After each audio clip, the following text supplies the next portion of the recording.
Hi, my name is Jason Chonko and I'm the Applications Marketing Manager for SIGLENT Technologies North America.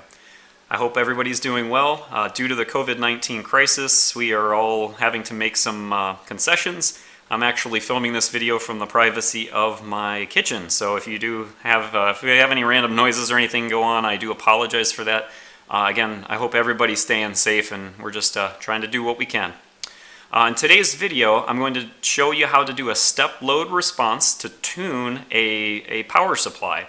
In this case, we're going to be using a module from Linear Technologies. That's the LT-M4546Y micro module.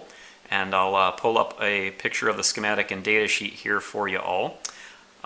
Basically, this is a module that has two DC to DC buck converters that can step voltages down from 12 volts to a lower voltage. That could be 1 volt or 3.3 volts depending on your application.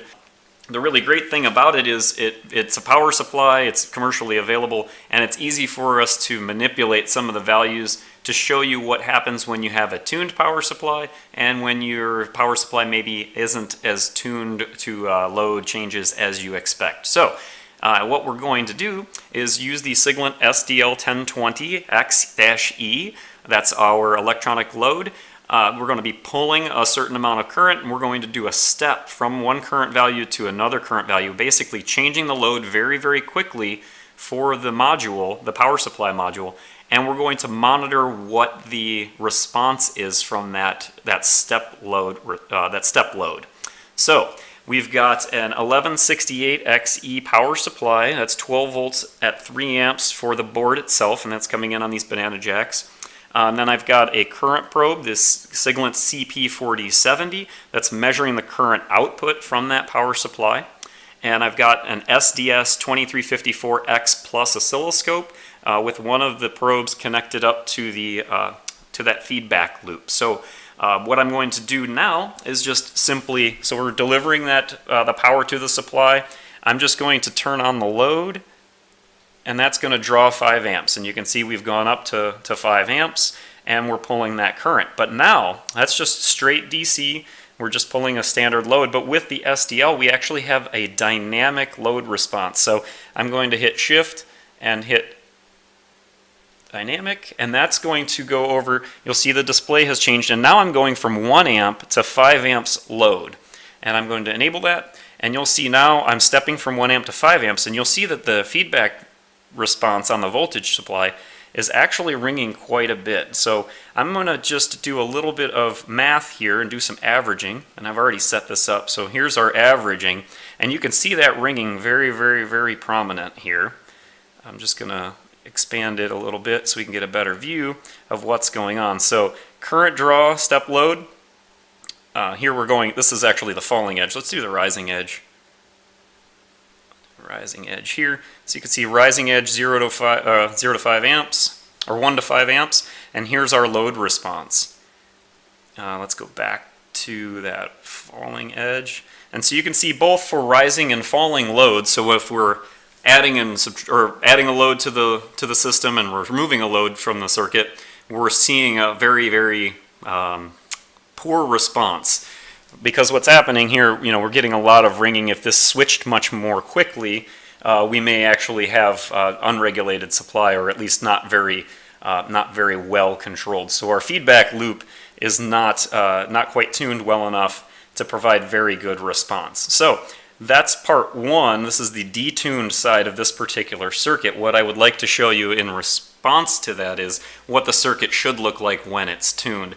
I'll also be doing another video in a little bit showing these same step responses only using a Bode plot. Really, step load response is really a brute force way of checking to make sure that the supply that you've designed is going to work properly for the setup that you have.